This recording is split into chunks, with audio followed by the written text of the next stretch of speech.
Hey, how you going, guys? Welcome to the 8th video of these Brew Tour series. Thank you very much for sticking around to the end.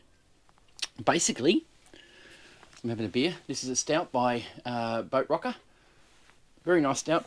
I bought a 6-pack for $20 from Dan Murphy's and been enjoying them. I've actually made this video 3 times now.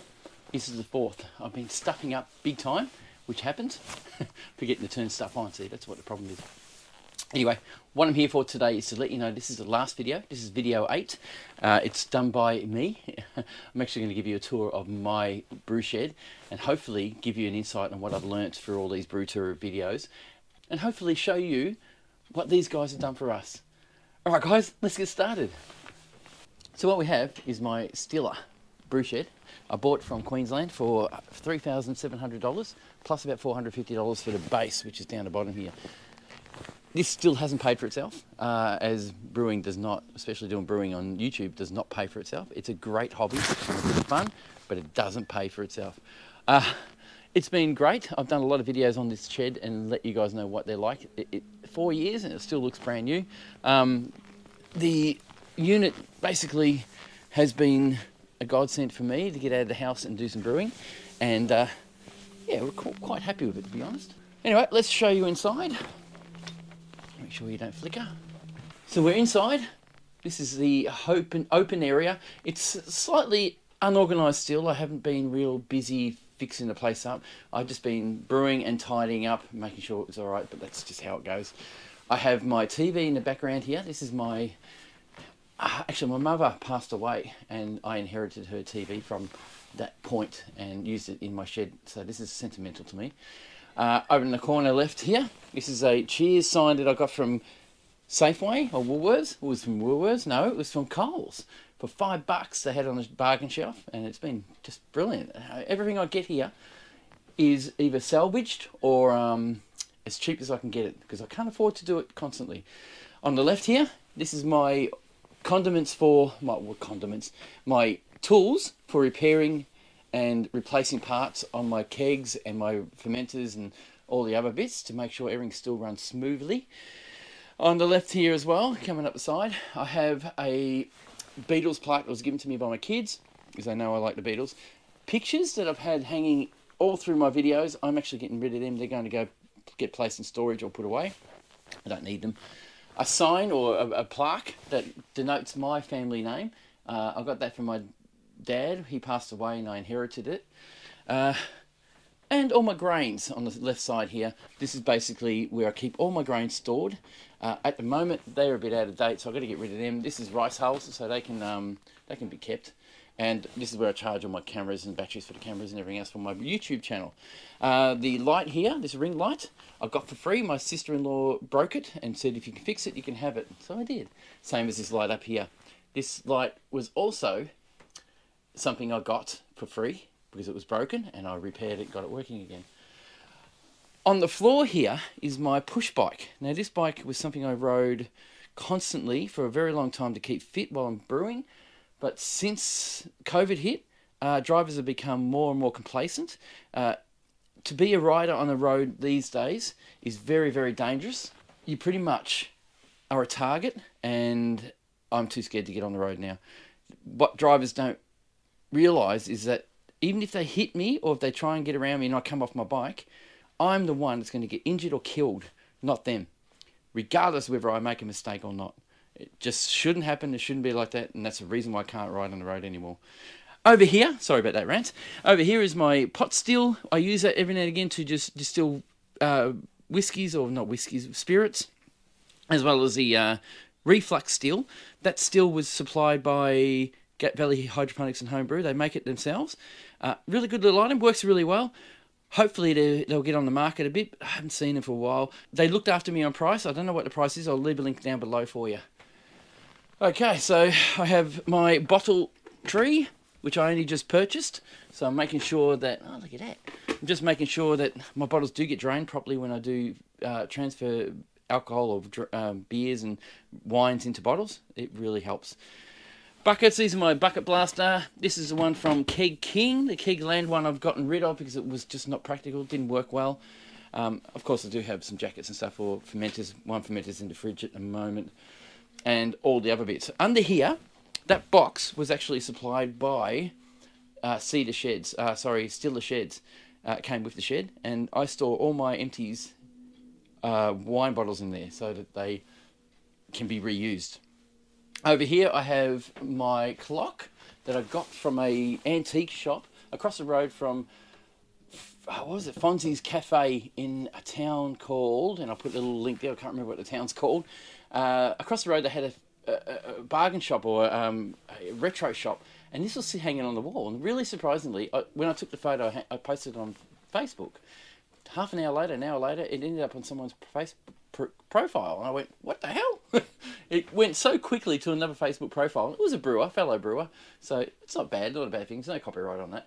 Up here is all my units of all my mixing products, all the bits I need to brew with, stirring sticks, scissors to cut things open with, clamps and everything else I need to actually brew a beer with, and sometimes wine. This, of course I've got the kettle down here for cuppers. This is my wine. It's about to be bottled. It's finished clearing. I just need to get some time to actually transfer that into I need to get some time, take some time to transfer that into bottles. I might do that in the morning, to be honest. Over here, as you can, if you can see, this is my bench. This bench has had a couple of lives. It once was a double bed. It once was a bench over here. It's not there anymore. Of course, I've cut it all up and made it into this. I've recycled it 3 times. It's now my sink area. Very strong. It was, like I said, it was double bed. It was 18 years I had this as my double bed. And now it's my workbench for my shed. And it looks a treat. Works well. Looks rustic. Looks handmade, which it is. And I can't believe I actually built this myself because I'm not that handy when it comes to this sort of stuff. But I did it. Sink's in. This sink was actually inspiration by Bitter Reality Brewing. I'll leave a link down below. He put a sink in his shed and I thought, geez, I want one of those. And so I did it. With this sink, I also have a Filometer by Kegland. Now I have an affiliate link with Kegland, and I'm going to put the link down below. If you guys are interested in these little items, I will put all links down below to tell you what I've got, so you can find them down there. This hose was an Aldi hose. It is actually a human consumption safe hose, so it is okay for drinking from. It's made for RV travellers and things like that. I have a filter on the end of it to filter out any of the most of the chlorine and chloramine that comes in the system, and it's just brilliant. It works at a treat. Up here we have a whole heap of coasters supplied by Oliver Harold. I have to really fix all that up because I need some time to get into that. They keep blowing off and I need to get some perspex to put up there.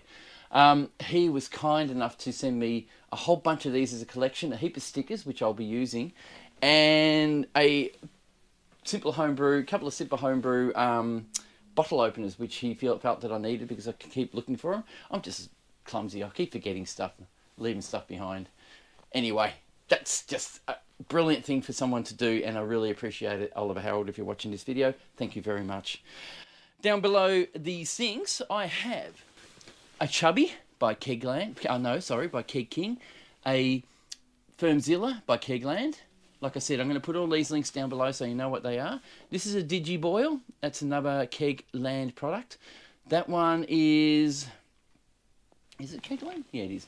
That one is brilliant. I have passivated it now, so it was getting a little bit of a rust stain on it, so I cleaned it all off and passivated it. It hasn't come back, so it's been brilliant with advice from you guys. This is what I've learned from brewing, you know.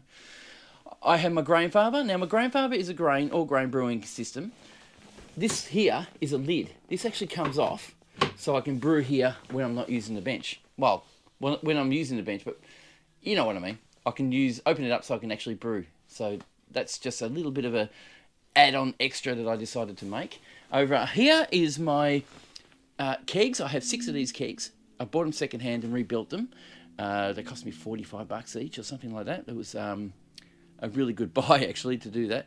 And I've been using them ever since, and they've been great. Over here is a mini keg from Keg King. They are great portable little things. You can use them for cleaning product. You can clean things with it, clean all your lines out with it. You can carry it around with you, put beer in it and take it with you for a party somewhere, and everybody can just enjoy your beer. It's just really portable. And also we have the normal versions of it, the 20 litre versions. They are cool little items at a good cheap price, well and truly worth getting, and last you for a few years as a keg. So I'm really happy to share that with you. So as you can see, this bench was built by me. It is a little bit rough, but it's something that I did myself. So I'm not a builder, and some of you would know I'm not a plumber either, and I did it all.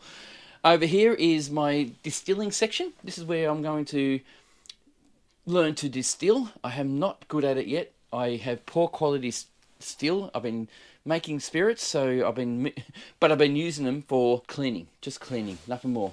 I haven't been able to get anything that's drinkable, so it's not legal in Australia to do that anyway, so I'm not going to. You know how it is. Over here, I have all the cleaning products in a little container here, sorted out with my salts. Sorry about the ukulele. I have a place to put that, but I haven't been able to. It's just sitting there.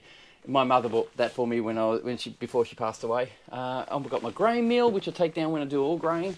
A little whiteboard, which I haven't used for quite some time now because it's squashed behind all those things, and I really need to find a better spot for that one. My fridge. This fridge is a Sterling fridge bought from Aldi Traralgon for $299. What a buy. It was a really, really good buy. Perfect for fermenters, tall or short. I built a little base for it to sit on because there's a little hump underneath. That little bloke is just a little bit of a hindrance, but that's where the motor sits.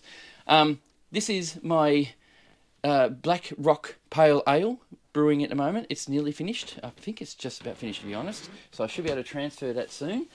And that whole system is run from this wrapped temperature controller by Kegland, donated by Michael Ede. Is a administrator of the Simple Home Brew group, and he's a great supporter of Simple Home Brew. It's been a bit quiet lately. I think he's just a very busy bloke at the moment, but it's been awesome that he's been donating this stuff and sharing his wisdom on YouTube. Oh, well, on Simple Home Brew group. Anyway, it's been great having him there.